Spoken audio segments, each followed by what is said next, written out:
सौभाग्य है कि आज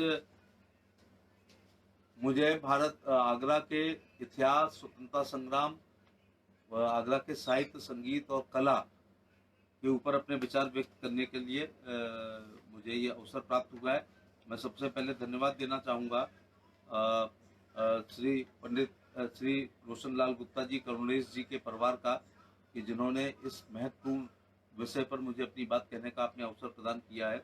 मैं बताना चाहूँगा कि आगरा का स्वतंत्रता संग्राम का इतिहास 1857 से शुरू हो जाता है। जब 1857 में हम जंग आज़ादी की पहली लड़ाई लड़ रहे थे, तो 3 जुलाई 57 को सुचेता ग्राम में वहाँ के हमारे भारतीय सैनिकों ने अंग्रेजों के साथ लड़ाई लड़ी, और उसमें फतेहपुर सीकरी मार्ग पर ये गांव है, और उसमें बहुत लोगों को फांसी लगाई गई। 1859 में फिर भारतीय सैनिकों, भारतीय सरकारी कर्मचारियों ने अंग्रेजों के साथ लड़ाई लड़ी, जिसमें 200 लोगों को मुझे बताया गया है कि उसमें 200 लोगों को फांसी लगाने का काम किया गया है।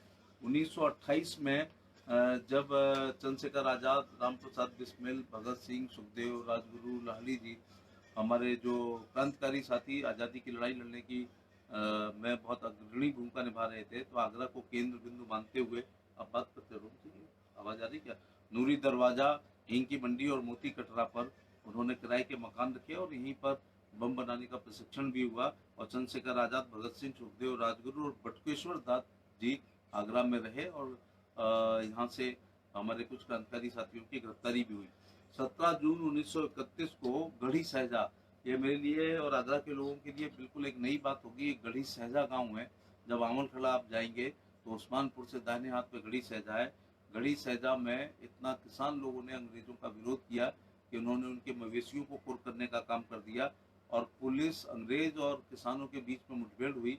अंग्रेजों ने एक ऊंट को बल्लम मार दी, जिससे किसान उग्र हो गए, और किसानों ने अंग्रेजों के साथ लड़ाई लड़ी, और उसमें किशोरी सिंह, भौर सिंह, तुलाराम और गजाधर सिंह नाम के किसान को गोली लगी, वो शहीद हुए, और 40 किसानों पर मुकदमा कायम किया गया। इसी प्रकार से हार्डी बम कांड का उल्लेख किए बिना आगरा का इतिहास कभी पूरा नहीं होगा। एसपी हार्डी जो उस समय जिले का कलेक्टर था, राम बारात का हमारा जो एक इतिहास है, ये वर्षों का है।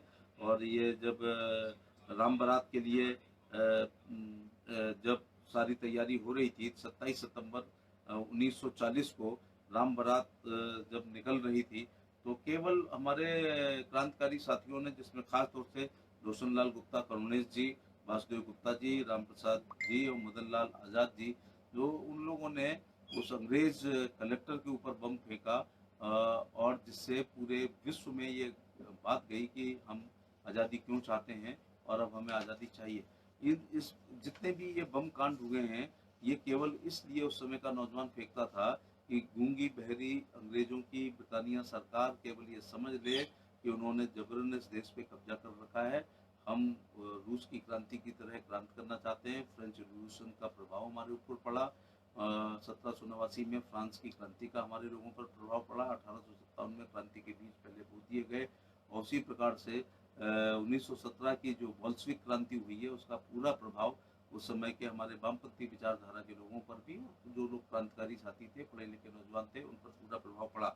1942 में भारत छोड़ो आंदोलन जब पूरे देश में हुआ, आजाद आगरा उससे अछूता नहीं रहा है। हम यहाँ पर पोस्ट ऑफिस, रेलवे स्टेशन, सरकारी बिल्डिंगों पर उस पर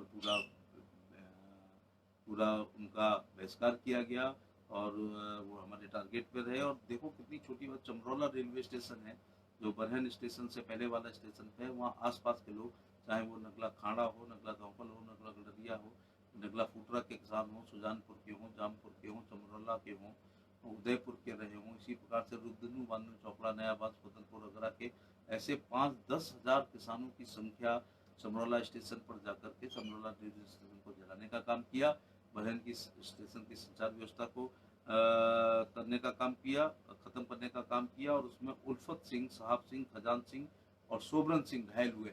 मैं जब 1998 में पहली बार एमपी बना, तो उदयपुर के पहले एक गांव में गया। उस गांव का नाम कोई गांव नहीं था, नगला यादवगढ़ कहते हैं उसको। तो मुझे पता चला कि इस गांव के कुछ यादव भाई लाल किला पे चढ़ गए, और सुबह जब अंग्रेज सो के उठे तो यूनियन जैक हटा हुआ था, और वहाँ पर केसरिया झंडा वहाँ पर उन लोगों ने टांग दिया था, वो सफाई कर्मचारी के रूप में रात में गए थे। तो चंद्रशेखर आज़ाद, भगत सिंह जी हों या राजगुरु हों या रामप्रसाद बिस्मिल हों या रोशन लाल हों या लालड़ी जी हों या उधम सिंह कंबोज हों, नेहरू गांधी, सुभाष पटेल और उनकी तो बात होती है, लेकिन अनगिनत ऐसे क्रांतिकारी हैं जिनका इतिहास में कोई नाम दर्ज नहीं है, जिनकी कुर्बानी की वजह से केवल आगरा में ये घटनाएं नहीं हुई हैं, बल्कि देश की आज़ादी में आगरा की एक बहुत बड़ी भूमिका रही है। खासतौर से हमारे पुराने मेरे को अभी दो लोग, चतुर्वेदी जी और रानी गौरिहार, केवल उन स्वतंत्रता संग्राम सेनानियों में जीवित हैं। शंभुनाथ चतुर्वेदी थे, जगन प्रसाद राघवत थे, कृष्णदत्त पालीवाल थे, सेठ अचल सिंह थे, तमाम लोग हमारे एक लंबी फहरिस्त है स्वतंत्रता संग्राम सेनानियों की, जिनकी वजह से आज हम आज़ाद हुए थे। जहाँ तक आगरा का साहित्यिक समाज, ये गंगा जमुनी की साझा संस्कृति का शहर है, मुगलिया और ब्रज की भाषा की साझा संस्कृति का शहर है, ये ब्रज की संस्कृति का शहर है, ये प्रेम और मोहब्बत के प्रतीक ताजमहल का शहर है, यह मोहब्बत का शहर है, ये बनारसी दास चतुर्वेदी, बाबू गुलाब राय, दुर्गा प्रसाद महेश्वरी, राघे जी, नजीर साहब, गालिब नजीर और इनका ये शहर है। उर्दू जबान यहाँ पुष्पित हुई है, पुष्पित हुई है, और दिल्ली के दरबार में यहाँ के शायरों ने जाकर के हिंदुस्तान लेवल पर अपनी लोकप्रियता को हासिल करने का काम किया है। तो आगरा का एक साहित्यिक सांस्कृतिक है, आगरा घराना है, जो अपने आप में क्लासिकल सॉन्ग के लिए जाना जाता है। जैसे ग्वालियर घराना है, बनारस घराना है, इसी प्रकार से आगरा घराना है, जिसने बहुत अच्छे अच्छे उस्तादों को देने का काम किया है। इसी प्रकार से राधा स्वामी संप्रदाय जो है वो हमारी पल्ली गली से ही निकला है। यहाँ से बाबा जयमल सिंह पंजाब में चले गए थे, तो वहाँ पर उन्होंने राधा स्वामी सत्संग व्यास में जाकर के स्थापना की। हमारी स्वामी बाग है, दयाल बाग है, और बहुत भारत की प्रेम व्यवहार, प्रेम सद्भाव को जोड़ने के लिए, सामाजिक कुरीतियों को हटाने के लिए, लोगों को व्यसन से बचाने के लिए, नशाखोरी, जुआ और इन कुरीतियों से दूर करने के लिए हमारे राधा स्वामी समाज का भी एक बहुत बड़ा योगदान है। उनकी एजुकेशनल संस्थाओं का भी हमारे बच्चों को पढ़ाने में बहुत बड़ा योगदान है। हमारा एक बड़ा इतिहास ये है कि आगरा विश्वविद्यालय जो उत्तर भारत का बहुत प्रमुख विश्वविद्यालय था, जिस विश्वविद्यालय से ही जीवाजी विश्वविद्यालय ग्वालियर बना है, जिससे कट करके जयपुर विश्वविद्यालय बना है, जिससे कट करके कानपुर विश्वविद्यालय बना है, जिससे कट के चौधरी चरण सिंह विश्वविद्यालय मेरठ बना है, जिससे कट के रुहेलखंड विश्वविद्यालय बरेली बना है, जिसमें से ही इलाहाबाद विश्वविद्यालय बना है। तो आगरा कॉलेज, आगरा विश्वविद्यालय हमारा प्राचीनतम विश्वविद्यालय है, और सेंट्रल यूनिवर्सिटी बन जाए, जिसको अब डॉक्टर बी आर अम्बेडकर विश्वविद्यालय कहा जाता है। तो आगरा कॉलेज 1823 का है, जब कोई भी, तब आगरा विश्वविद्यालय नहीं था, कलकत्ता विश्वविद्यालय से ये एफिलेटेड था। तो हम लोग कोशिश कर रहे हैं कि आगरा कॉलेज जो है वो एक डीम्ड विश्वविद्यालय बन जाए, और हमारी डॉक्टर बी आर अम्बेडकर विश्वविद्यालय जो सबसे पुराना विश्वविद्यालय है, जिसमें से पैदा होकर के 10वीं विश्वविद्यालय बन गए हैं, उसमें वो अगर केंद्रीय विश्वविद्यालय बन जाता है तो आगरा का महत्व होगा। इसी प्रकार से हमारा एक इतिहास है कि एसएन हमारा मेडिकल कॉलेज है, जो एसएन मेडिकल कॉलेज 1854 में ये एक स्कूल बना था, और जब 1857 में अंग्रेज़ों को रानी लक्ष्मीबाई ने ठोका होगा, तो मुझे लगता है कि उनका रावतपाड़ा के वैद्यों में विश्वास नहीं रहा होगा, उनका एलोपैथी में विश्वास रहा होगा। तो 1857 में 54 में चूँकि ये एक मेडिकल स्कूल बन गया था, तो 1857 के घायल अंग्रेज लोगों का इलाज भी हमारे आगरा में हुआ होगा। उसके बाद ये वाटसन कॉलेज बना, उसके बाद आज़ादी के बाद इसका नाम एसएन मेडिकल कॉलेज रखा गया। 1936-37 में ही यहाँ पर एमबीबीएस का बैच निकल गया। सैकड़ों एकड़ में हमारा ये है। आगरा, एटा, फिरोजाबाद, हाथरस, मथुरा, अलीगढ़, मैनपुरी, कासगंज, भरतपुर, धौलपुर, इन जिलों के लोग, और भिंड और मुरैना, इवन ग्वालियर के शिवपुरी तक के मरीज एसएन मेडिकल कॉलेज में आगरा में इलाज कराने के लिए आते थे। हमारा साथ एक गौरवशाली मेडिकल का इतिहास है, जहाँ बहुत बड़े बड़े चिकित्सक रहे।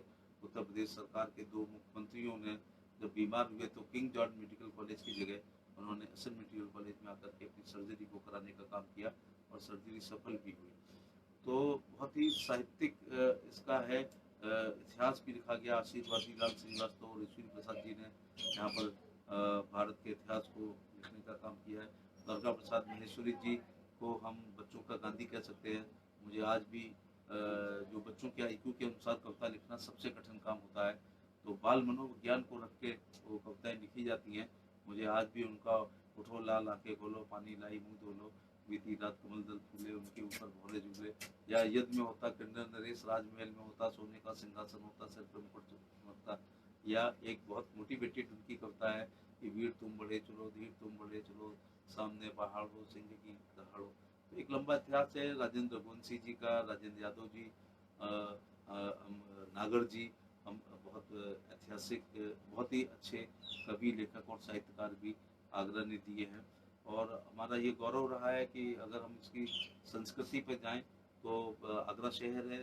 दंगों के इतिहास में भी आगरा का नाम बहुत ज़्यादा नहीं आता है। आजकल मनोवृत्ति बदल रही है, लेकिन जब मेरठ जला करता था, अलीगढ़ जला करता था, मेरठ जला करता था, आगरा का सामाजिक सौहार्द और भाईचारा और सामाजिक ताना बाना इतना मजबूत होता था कि दंगों की लपेट की अफवाहों में भी आगरा ने कभी उसमें अपना योगदान नहीं देने का काम किया है।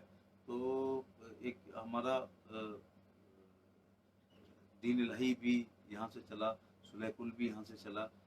तो और हमारा एक इतिहास है कि आज हम किसी समय हिंदुस्तान की राजधानी हुआ करते थे। अकबर जब फतेहपुर सीकरी में रहते थे तो फतेहपुर सीकरी राजधानी थी, और तब बांग्लादेश भी भारत में था, पाकिस्तान भी भारत में था। फिर 47 में बंटवारा हुआ, दूसरा डिवीजन 71 में हुआ है। लेकिन अफगानिस्तान तक की सीमाओं, काबुल तक अकबर का राज था, और उसकी राजधानी फतेहपुर सीकरी थी। ये अलग बात है कि पानी के अभाव में आगरा आना पड़ा।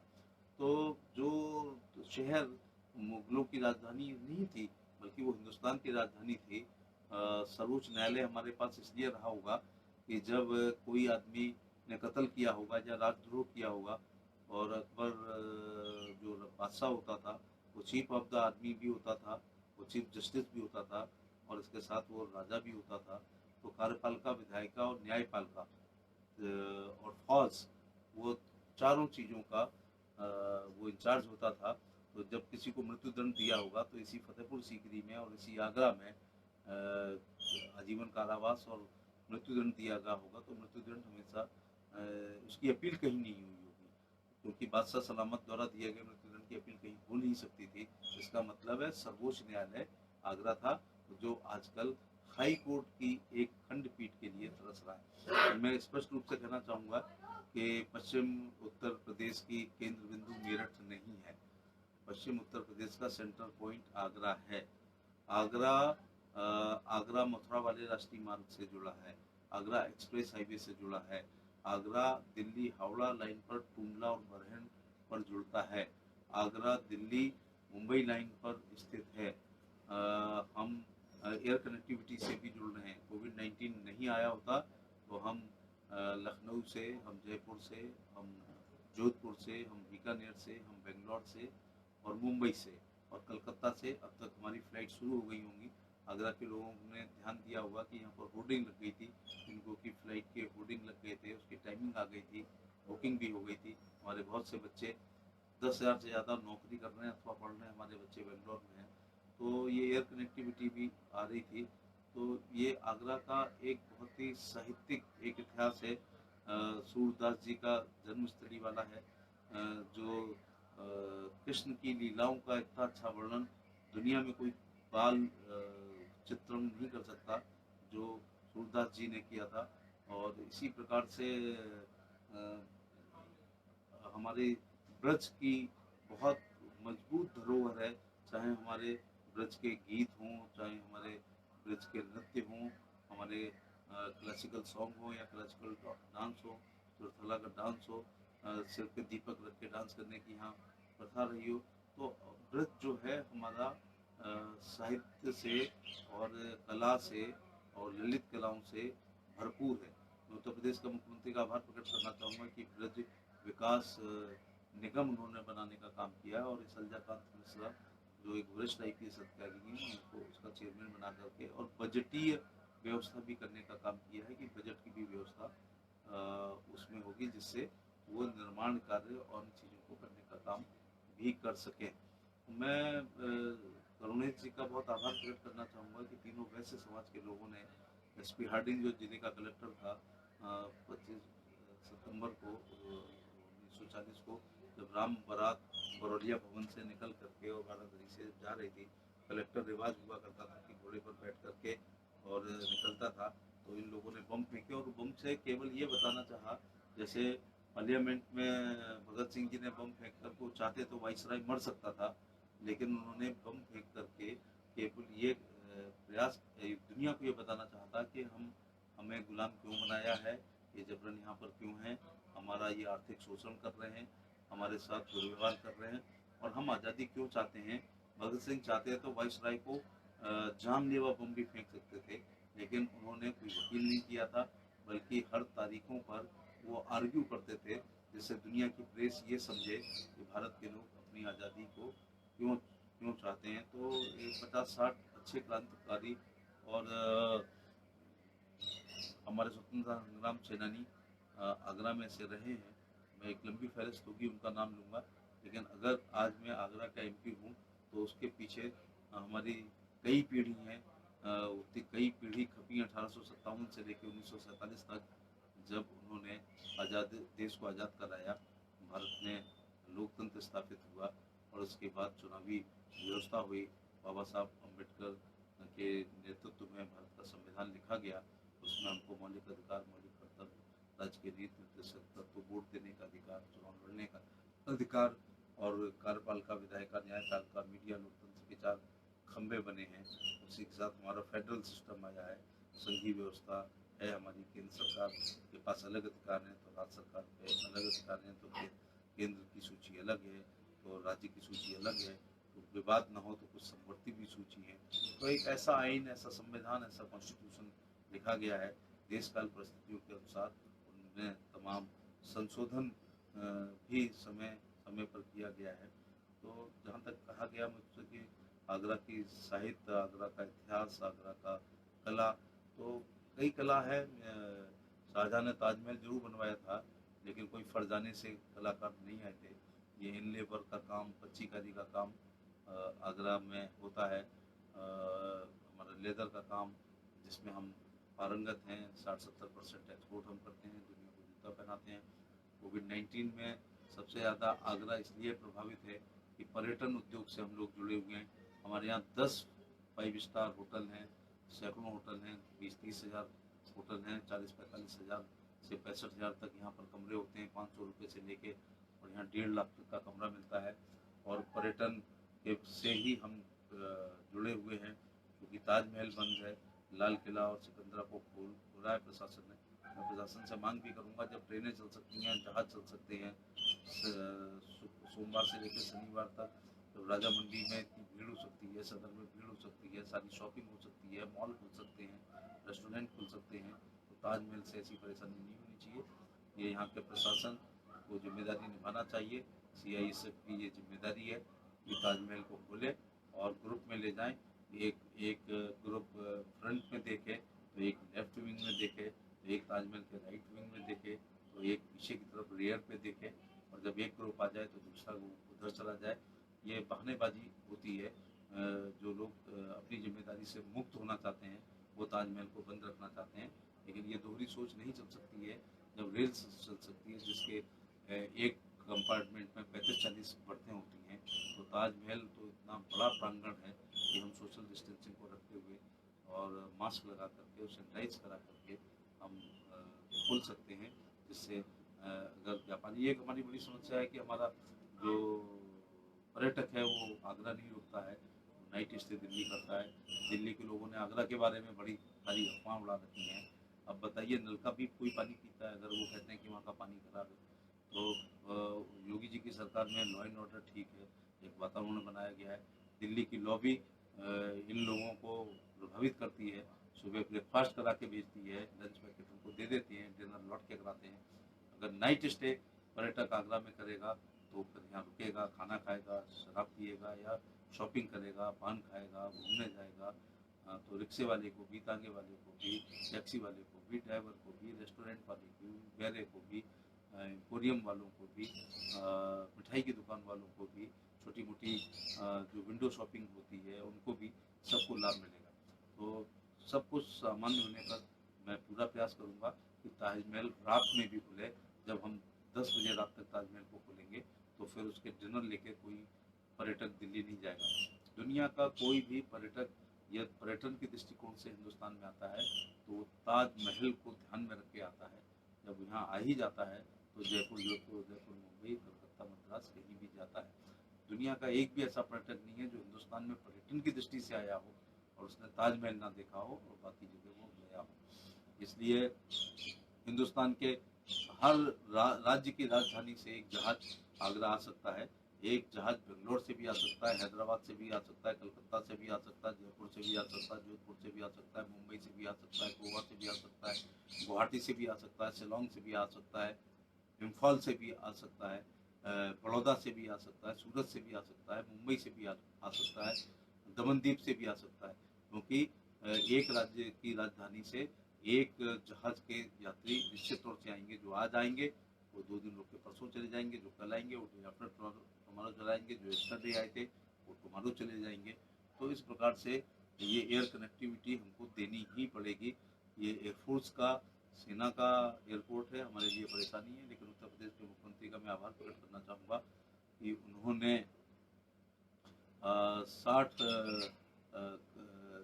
लाख रुपए उसके हमारे सिविल एयरपोर्ट के विस्तार के लिए पहली कैबिनेट में स्वीकृत कर दिए थे। लोकसभा के दौरान हरदीप सिंह पुरी जब अपना वक्तव्य दे रहे थे तो मैंने ये क्वेश्चन उठाए थे। मैं उत्तर प्रदेश में मंत्री रहा हूँ तो समझ सकता हूँ कि सदन में कही हुई बात को एश्योरेंस कहते हैं। एक बार किसी एमएलए ने प्रश्न पूछा कि क्या उत्तर प्रदेश के ब्लॉक स्तर पर आप पशु अस्पताल बनाएंगे। मैंने अपने विवेक से जवाब दे दिया, क्यों नहीं बनाएंगे।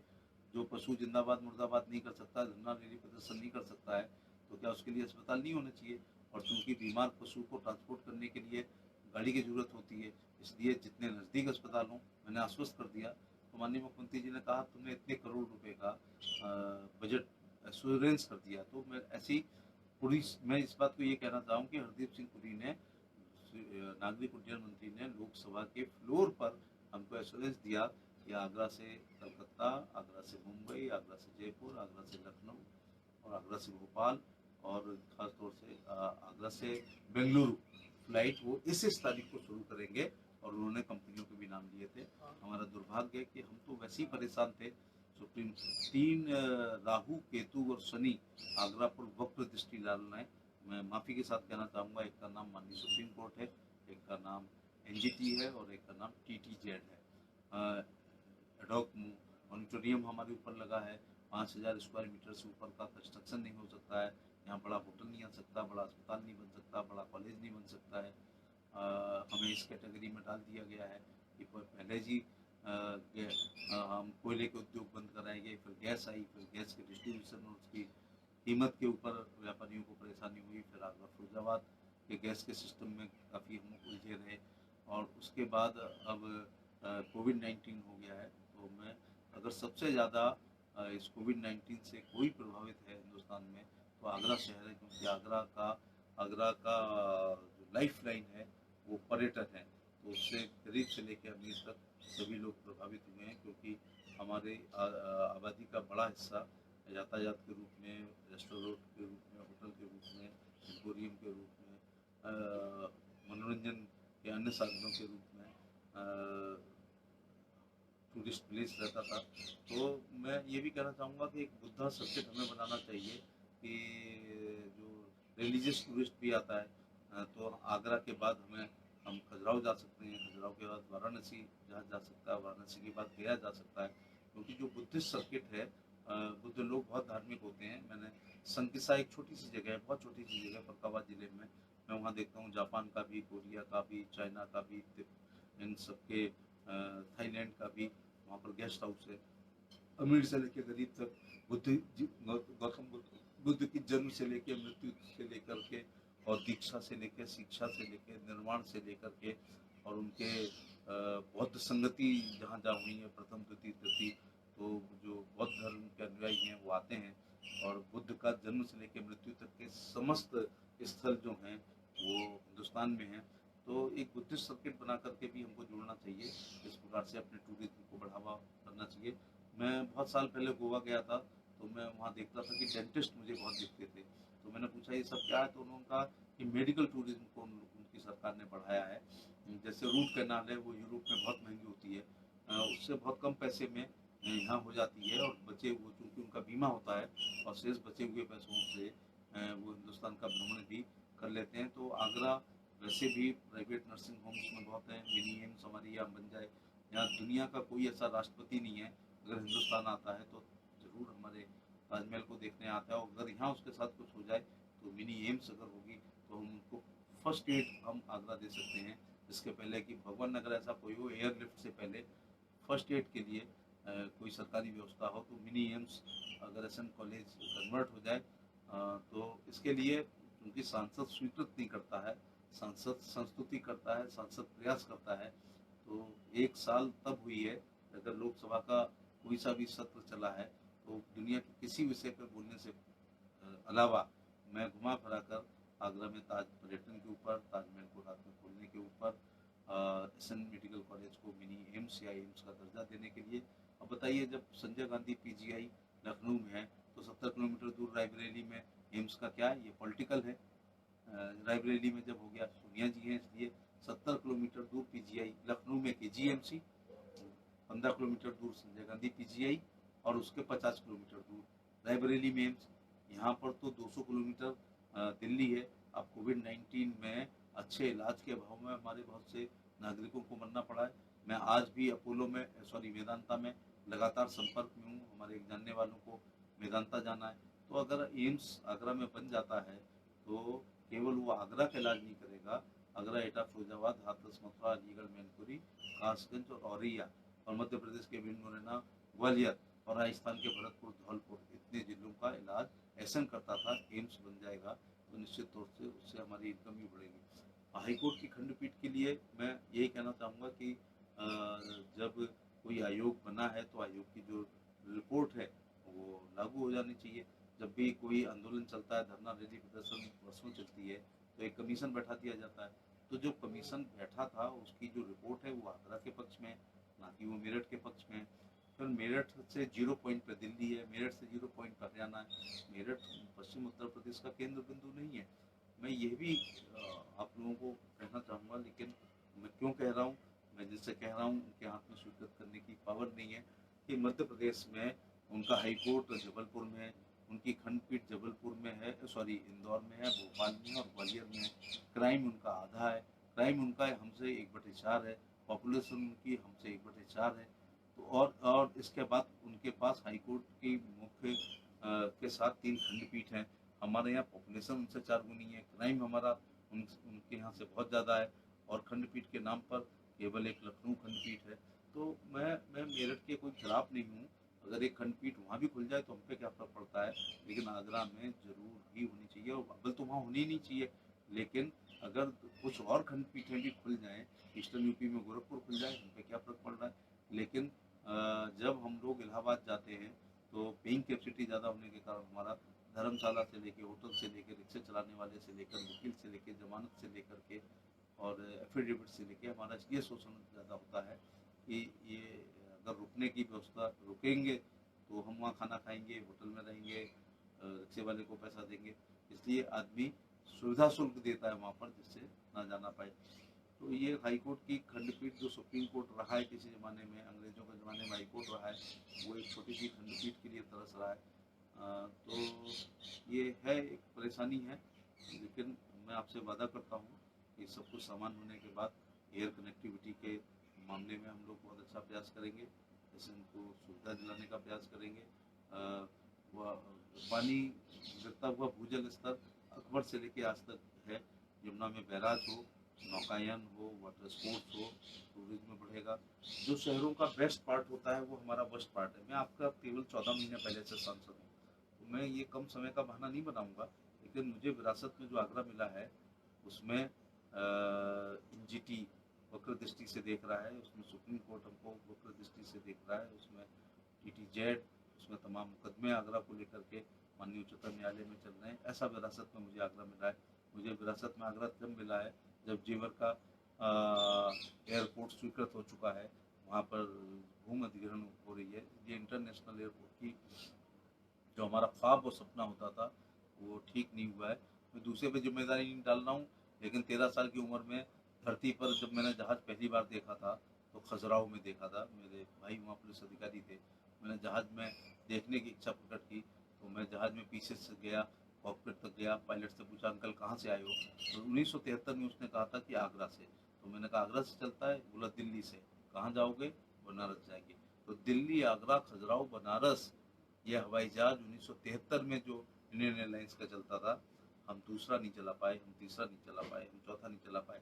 मैं दिल्ली, मुंबई, कलकत्ता, मद्रास से आगरा की कभी तुलना नहीं करता हूँ, लेकिन हमारे स्टैंडर्ड के शहर जो हैं, हमारे समकक्ष जो शहर हैं, वो हैं जयपुर, जोधपुर, उदयपुर, लखनऊ, वाराणसी, कानपुर, ग्वालियर। बल्कि यह इनमें से बहुत से, क्योंकि ताजमहल किसी के पास नहीं है जो हमारे पास है। अब मैं वहाँ देखो इन शहरों से 20-20 फ्लाइट डोमेस्टिक भी जाती हैं और इंटरनेशनल भी जाती हैं। तो हम बनारस और हमारा वहाँ धार्मिक महत्व है, लेकिन हमारे पास ताजमहल है जो दुनिया में किसी के पास नहीं है। तो इस 40 साल में जहाँ एक जहाज़ कहीं आता था, उन्होंने 40 जहाज़ चला लिए हैं, और जहाँ हमारा 40 साल में एक चलता था, हम एक पर ही टिके हुए हैं। इसके बहुत से कारण हैं। आज का दिन किसी पर दोषारोपण करने का नहीं है, लेकिन हम सब मिलकर छप्पर को उठाएंगे, इसमें लटकने का काम नहीं करेंगे। तो हाईकोर्ट की बेंच के लिए भी हम लोग प्रयासरत रहेंगे। बैराज इसलिए बनना चाहिए कि गिरता हुआ भूजल स्तर आगरा की बहुत बड़ी समस्या है। जब मैं आगरा आया था तो वाटर वर्क्स का पानी ऊपर चढ़ जाता था। एक दिन बाथरूम में पानी नहीं आया तो फिर हम अगले दिन एक टिल्लू पंप लाए, फिर टिल्लू भी हाँप गया कुछ दिनों बाद, तो जेट लगवाया, फिर जेट के बाद समर सेविल लगी है। अब समर सेविल भी हाँप रही हैं, मना कर रही हैं पानी खींचने से। तो 30 साल में जब पानी का स्तर इतना हो सकता है तो सांख्यिकी का बहुत छोटा सा सवाल है कि आने वाले 30 साल में हमारी स्थिति क्या होगी। हम बहुत परेशान हैं कि अपने जन्मे नातियों को हम सोना चांदी हीरे जवाहरात, दुकान मकान, लाइसेंस, फ्लैट दे के जाएँ, लेकिन हम ये नहीं सोच पा रहे हैं कि हम आगरा में आने वाली नस्लों को पर्यावरण कैसा देंगे, पानी कितना दे के जाएंगे, ऑक्सीजन की स्थिति क्या होगी, हरियाली की स्थिति क्या होगी, गिरते हुए भूजल की स्थिति क्या होगी। इसलिए मैं नई पीढ़ी को बहुत धन्यवाद देना चाहूँगा। नए बच्चे ग्लोबल वार्मिंग पे बात करते हैं, वाटर हार्वेस्टिंग पे बात करते हैं, ओजोन लेयर पे बात करते हैं, ग्रीन गैसेस पर बात करते हैं, उनकी चिंता है इन सब चीज़ों पर, पॉल्यूशन पर बात करते हैं वो। तो नई पीढ़ी, लेकिन माफ़ करना, आगरा के सांसद के रूप में मुझे नहीं कहना चाहिए, लेकिन मैं बड़ा डरा हुआ हूँ कहीं ये शहर सीनियर सिटीजन्स का या पेंशन होल्डर का ही बनकर ना रह जाए, क्योंकि नई पीढ़ी के लिए जब व्यापार के बहुत आयाम नहीं होंगे, यहाँ पर्यटन के बहुत आयाम नहीं होंगे, तो वो क्यों इस शहर में रहना चाहेंगे। हम लोगों की तो एक मजबूरी है कि अब जाएँ तो जाएँ कहाँ। लेकिन नए बच्चों के लिए पूरी दुनिया ग्लोबल, जब से वैश्वीकरण, उदारीकरण और निजीकरण हो गया है, हमारे बच्चे दिल्ली, मुंबई, कलकत्ता, नोएडा, बेंगलोर की तरफ है। अगर ये चीज़ें हम दे सकें, मैं प्रधानमंत्री का आभार प्रकट करना चाहूँगा कि 20 लाख करोड़ जो उन्होंने पैकेज दिया है, दो उसमें 3 लाख 70 करोड़ MSME के लिए दिया है। हम कोशिश करेंगे कि गारमेंट्स का हब यहाँ पर बने, IT सेक्टर यहाँ पर आए, एक इंटरनेशनल स्टेडियम हो। जब 5-10 हज़ार विदेशी लोग यहाँ पर सामान्य दिनों में घूमते रहते हैं, अगर एक IPL का मैच आगरा के इंटरनेशनल स्टेडियम बनने के बाद हो जाए, हमें और कोई वनडे मिल जाया करे, तो यहाँ इसलिए ज़्यादा आएंगे लोग कि एक पंथ दो काज हो जाएंगे, लोग मैच भी देख लेंगे और ताजमहल को भी देख लेंगे। तो हम सब लोग प्रयास करेंगे, और आपका आभार प्रकट करना चाहूँगा। आपने अपने कर्तव्य पूरे निभाए हैं। आगरा की महान जनता ने, आगरा जिले और शहर मिला के 9 विधानसभाएँ हैं, 9 के 9 MLA भारतीय जनता पार्टी को दिए हैं। 2 MPs जिले से होते हैं, दोनों MP भारतीय जनता पार्टी को दिए हैं। दिल्ली की सरकार भारतीय जनता पार्टी की आपने दी है, लखनऊ की सरकार भारतीय जनता पार्टी की आपने दी है, जो स्थानीय सरकार नगर निगम होती है उसके मेयर भी आपने भारतीय जनता पार्टी को दिए हैं। आप अपने संपूर्ण कर्तव्य में खरे उतरे हैं, लेकिन अब हमारे पास कोई बहाना भी नहीं है। तो हम कभी कोई शिकायत आगरा की महान जनता से इसलिए नहीं कर सकते हैं कि जितने भी सदन हैं, चाहे वो लोकसभा हो, राज्यसभा हो, विधानसभा हो, परिषद हो, मेयर हो, जिला पंचायत हो, ब्लॉक्स हैं, आपने हर जगह भारतीय जनता पार्टी के प्रत्याशियों को बहुमत के साथ जिता करके केंद्र और राज्य की सरकार को बनाने में महत्वपूर्ण भूमिका को आपने अदा किया। अब हमारे कर्तव्य शुरू होने चाहिए और हो भी रहे हैं। ये अलग बात है कि इसमें भारतीय जनता पार्टी के देश के सभी सांसद वित्तविहीन इसलिए हैं कि इस साल की निधि 1 करोड़ और अगले साल सब कुछ सामान रहेगा, हम लोग सब रहेंगे, तो अगले साल की पूरी नीति और उसके बाद एक साल आएगा उसकी भी पूरी नीति माननीय प्रधानमंत्री राहत कोष में ये पार्टी का निर्णय हुआ है, सरकार का निर्णय हुआ। तो मैं ये नहीं कर सकता हूँ कि सारे काम निधि से होते हैं, सांसद की पहल पर बहुत से काम होते हैं। लेकिन मैं आपसे वादा करता हूँ, एक कोरोना संक्रमण आया, मैं जब अभी लोकसभा की वेबसाइट पर गया तो मैंने देखा कि देश के बाकी सांसदों का लॉकडाउन के समय क्या भूमिका रही। मैं एक फोटो देखने को तरस रहा हूँ, दिल्ली से लेकर कलकत्ता से लेकर कच्छ से लेकर कामरूप तक कि कोई सांसद लॉकडाउन के समय जीरो ग्राउंड पर आगरा के अलावा फतेहपुर सीकरी के अलावा मैंने कहीं नहीं देखा जिसकी जीरो ग्राउंड पर एक पोस्ट हो, और अगर कोई करता है तो पोस्ट जरूर डालता है। तो मैंने कोशिश करी कि जिसमें संक्रमण काल से जब 3-4 दिन तक आगरा शहर में कोई बड़ी कार्रवाई नहीं हो रही थी, तो मैं चूँकि जलेसर कैंप की रहा हूँ, एतमादपुर, टुंडला, जलेसर, सादाबाद हमारे पास निर्भरी करा रहती थी, मैं वहाँ देहात में देखा करता था। बल्कि आगरा के लोगों से कहना चाहूँगा कि कोई भी हिंदुस्तान में फसल, फल और फूल की खेती बिना कीटनाशक के प्रयोग के हो ही नहीं रही है। जो लोग मेरी बात को सुन रहे होंगे वो महसूस कर रहे होंगे कि आपके घर में आने वाली सब्जी में वर्षों से कोई कीड़ा नहीं आया होगा। आपने कीड़ा लगा हुआ बैंगन आपके यहाँ नहीं आया होगा, कीड़ा लगा हुआ अमरूद नहीं होगा, कीड़ा लगा हुआ टमाटर आपने नहीं देखा होगा, पालक के पत्तों पर अब आपने छेद नहीं दिए होंगे, गोभी के अंदर से कीड़ा नहीं निकल रहा होगा। ऐसा क्यों? ऐसा इसलिए कि किसान पेस्टिसाइड्स का प्रयोग करता है। मैं ये भूमिका इसलिए बना रहा हूँ, किसान कीटनाशक का प्रयोग करता है, मुझे उस कीटनाशक से मतलब नहीं है। लेकिन जब मैंने अध्ययन किया कि कोरोना का ये वायरस कैसे मरता है, तो बताया गया कि सोडियम हाइपोक्लोराइट के 15% कंसनट्रेटेड का 5% अगर आप छिड़केंगे तो पानी में मिला करके, तो 100% यही पूरे विश्व में प्रभावी है। वुहान ने अगर कंट्रोल किया था तो अपने सैनिटाइजेशन से किया था। क्योंकि मैं गांव में देखा करता था कि ट्रैक्टर खड़े होते हैं आलू के खेत में, जहाँ तक निगाह पड़ती वहाँ तक आलू, उसके पीछे 500 लीटर की एक टंकी होती है, फिर एक 200 मीटर का पाइप होता है, नोजल होता है, कंप्रेसर होता है। एक ही जगह ट्रैक्टर को खड़ा करके वो 20 एकड़ जमीन में कीटनाशक का प्रयोग करता है। मैंने अपने उन तमाम मित्रों, समर्थकों, प्रशंसकों, किसान भाइयों को, जो कि 6 बार मुझे जिताने में जिनका बहुत बड़ा योगदान है, जिन ट्रैक्टरों का उपयोग मैं धरना, रैली, प्रदर्शन और नॉमिनेशन में किया करता था, एक दिन उनसे अनुरोध किया, 50-40 ट्रैक्टरों को फ़ोन किया, 64 ट्रैक्टर आ गए और बेचारे पानी भी भरा के लाए। उन्होंने कहा पता नहीं 64 ट्रैक्टरों में ये 64,000 लीटर पानी कहाँ से आएगा। सोडियम हाइपोक्लोराइट निजी संसाधनों से, बिना केंद्र सरकार का 1 पैसा लिए, राज्य सरकार की सहायता बिना, नगर निगम की सहायता के बिना, सोडियम हाइपोक्लोराइट हिंदुस्तान में जहाँ से मिला, मैंने उस अमृत को लाने का प्रयास किया और कोशिश की है कि जहाँ जहाँ पॉजिटिव केस निकले हैं, जहाँ हॉट स्पॉट बन गए हैं, जो ज़्यादा संक्रमित थे, उनको छिड़काव करने का काम किया है। तो फिर थोड़ा ये भी हुआ कि ये सांसद का काम नहीं है। ये सांसद का काम क्यों नहीं है? जब पार्षद नहीं दिखाई पड़ेगा सड़क पे तो सांसद को आना ही पड़ेगा। ऐसा करके मेरा शुरू में, मैं बड़े ऑनेस्टली एक बात को कन्फेस करता हूँ कि मेरा शुरू में उद्देश्य था कि 1-2 दिन ये सोडियम हाइपोक्लोराइड का छिड़काव करके रोती हुई, सोती हुई संस्थाओं को जागरूक केवल करेंगे। उनके गूंगे बहरे कानों में, जंग लगे हुए कानों में केवल जूं रेंगेगी और हमें फिर नहीं करना पड़ेगा, क्योंकि ये सांसद के में है ही नहीं है कहीं कि सांसद को सैनिटाइज करना है। तो जब मैंने देखा कि 2 दिन बाद मुझे 1 मिनट में 5 फ़ोन आने लगे, हमारे मोहल्ले में कब आ रहे हैं, हमारी गली में कब आ रहे हैं, तो सैनिटाइजेशन का पर्याय एसपी सिंह बघेल हो गया था। किसान सैनिटाइज मॉडल बन गया था। तो अब मैं उन किसान भाइयों का फिर आभार प्रकट करना चाहूँगा कि हमसे 1 रुपये लिए बिना और अपनी जान जोखिम में डालकर, जब आगरा उत्तर प्रदेश में सर्वाधिक पॉजिटिव केस हो रहा था, सर्वाधिक मृत्यु हो रही थी, हॉट स्पॉट बने हुए थे जगह जगह, इसके बावजूद क्वारंटाइन सेंटर हो रहे थे, इसके बावजूद मेरे सारे किसान मित्र, समर्थक अपनी जान जोखिम में ला करके अपने ट्रैक्टरों के साथ 70-80 दिन तक यहाँ पर छिड़काव करने का काम किया। तो खाली सैनिटाइजिंग का काम नहीं हुआ। इस सदी का सबसे अच्छा दस्तावेज अगर मुझे कोई महसूस हुआ है, वो गरीब लोगों के लिए राशन कार्ड है।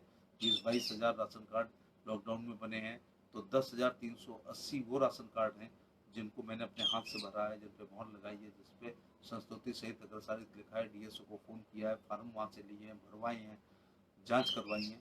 और तो मुझे जीवन में, मैं यद्यपि 6वें बार मैं किसी सदन में गया हूँ, लेकिन मुझे कोरोना टाइम के अपने 3 महीने अपना स्वर्ण युग इसलिए नज़र आता है कि उसमें हमें गरीब और शोषित वंचित पीड़ित लोगों की थोड़ी पत्रम पुष्पम सहायता करने का अवसर मिला। बहुत सारी सड़कें, स्कूल, बिजली, पानी, नाली, खरंजा, पता नहीं कितनी फाइनल रिपोर्ट, चार्जशीट, बंदूक के लाइसेंस, पता नहीं कितनी विधवा पेंशन, विकलांग पेंशन, वृद्धावस्था पेंशन, कितने आय प्रमाण पत्र, जात प्रमाण पत्र, पता नहीं कितनी शादी ब्याह, 13वीं भागवत कथा, रसिया दंगल, कव्वाली, कुआ पूजन, एकादशी के व्रत के उद्यापन में जाने का मौका मिला। लेकिन मैं अपने हिसाब से मुझे लगता है कि भगवान ना करे कभी देश में कोरोना आए, लेकिन मैंने सांसद की परिभाषा को बदलने की कोशिश करी है कि वो सड़क, स्कूल, बिजली, पानी, नाली, खरंजा वाला नहीं होना चाहिए। जब महामारी चरमोत्कर्ष पर उसकी लोकसभा में होना चाहिए तो छाती अड़ा के उसको एक मजदूर के रूप में काम करना चाहिए। तो 10,000 राशन कार्ड भी हम लोगों ने बनवाए, इसके बावजूद सरकार की राशन किटों को मोहल्ले में जाकर के बंटवाने का काम किया। आप सबसे हाथ जोड़ करके निजी राशन किटों को भी बंटवाने का काम किया। इस दौरान निराश्रित गौवंश को मौके पे जाकर के 3-4 गाड़ियों में हम भूसा रखते थे, पानी रखते थे और उसमें चोखर रखते थे और मौके पे जाकर गाय को देख करके सानी लगाने का काम किया। तो ये ऐसा करके कोई, मैंने या किसी भी जनप्रतिनिधि ने कोई ऐसा नहीं किया। इसी वक्त की चुनौती के लिए आप लोग हम लोगों को चुनते हैं। ऐसे में पीठ नहीं दिखानी चाहिए, बल्कि छाती अड़ा करके मजबूती के साथ अपने लोगों के बीच में खड़े होना चाहिए। चूँकि मेरे वाइफ और बेटे पॉजिटिव हो गए थे, उनकी 2 रिपोर्टें पॉजिटिव हुई। ये जीवन में पहली बार है जब से राजनीति में आए हैं। ये 8-9 दिन का गैप हुआ जब आपसे नहीं मिल पाए हैं, वो उनकी निगेटिव हुए तो हम इधर माने काम करने में पॉजिटिव हो गए। आज इतवार को लॉकडाउन था, मैंने अधिकारियों को फ़ोन किया कि आपने लॉकडाउन खोल दिया और आपने मुझे बताया नहीं। तो उन्होंने कहा नहीं खुला। तो मैंने कहा मेरे यहाँ 350-400 लोग आज लॉकडाउन के समय हैं। जब लॉकडाउन में आ सकते हैं तो सामान्य दिनों में क्या होगी। तो फिर हमारे जो बच्चे दिल्ली, मुंबई, कलकत्ता, मद्रास, बड़ौदा, सूरत, नोएडा, ख़ास तौर से बेंगलुरु और मुंबई में फंसे थे, उनके लिए पास बनवाने का काम किया, उनको लाने का काम किया। और हमारे यहाँ जो फंसे हुए थे, अपने फेसबुक और उस पर सी न्यूज़ वगैरह पे आप देखते रहे होंगे कि उनको उनके राज्यों में, ऐसे देश का कोई मेंबर ऑफ पार्लियामेंट नहीं है जिसने मुझे लॉकडाउन के समय फ़ोन ना किया हो, क्योंकि लगभग हर लोकसभा का कोई ना कोई व्यक्ति यहाँ पर फंसा हुआ था।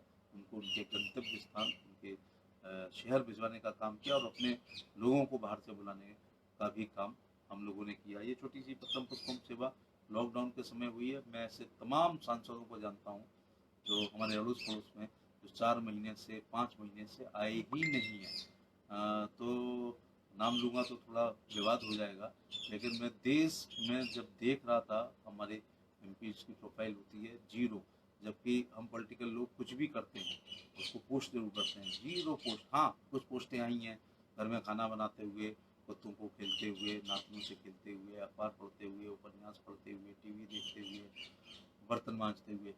नहीं, अगर आप जनप्रतिनिधि हैं और आप लोकप्रिय हैं और आपकी फॉलोइंग है तो आपको 1 मिनट में 5 टेलीफोन आने ही चाहिए जन समस्याओं को लेकर के।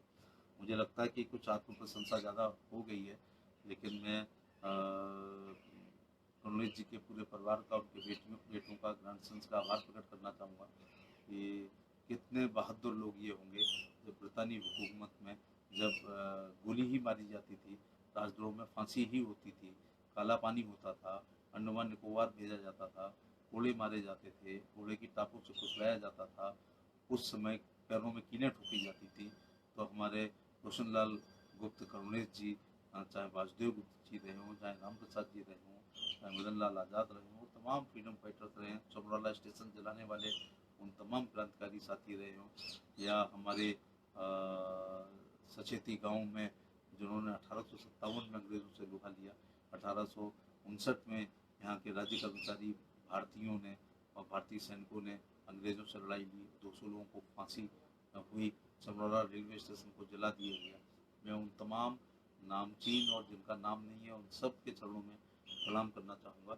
और जो आगरा की सभ्यता है, संस्कृति है, धर्म है, आध्यात्म है, जो हमारी साहित्यिक विरासत है, सांस्कृतिक विरासत है, ऐतिहासिक विरासत है, इसको हमें अक्षुण्ण बना के रखना है, आगरा का विकास करना है और आगरा का नाम विश्व के पर्यटन पर हमको एक जाज्वल्यमान नक्षत्र की तरह हमें उसे अंकित कराना है। मुझे इस मौके पर आपसे बातचीत करने के लिए। मुझे पता नहीं कि मेरी आवाज़ आ रही है या नहीं आ रही है, इस मामले में मैं ज़रा मेरे पास कम संसाधन है, तो मैं आनंद जी का मैं बहुत आभार प्रकट करना चाहूँगा कि मुझे अपने लोगों से बात करने का उन्होंने अवसर प्रदान किया। बहुत बहुत धन्यवाद। ठीक, मैं एक बार सभी आगरा के निवासियों का, श्रोताओं का धन्यवाद देना चाहूँगा कि उन्होंने इस कार्यक्रम में अपनी भागीदारी दी है और हमें अपनी बात मुझे कहने का अवसर मौका मिला। मैं चाह रहा था एक 10 मिनट के लिए क्वेश्चन आंसर प्रश्नोत्तर समय भी होना चाहिए, जिससे कोई सवाल, कोई शंका, कोई बात अगर कोई आप पूछना चाहें तो मैं जो मेरे अंदर छोटा छोटा मैं जो उस निराकरण कर सकता हूँ तो मुझे खुशी होगी।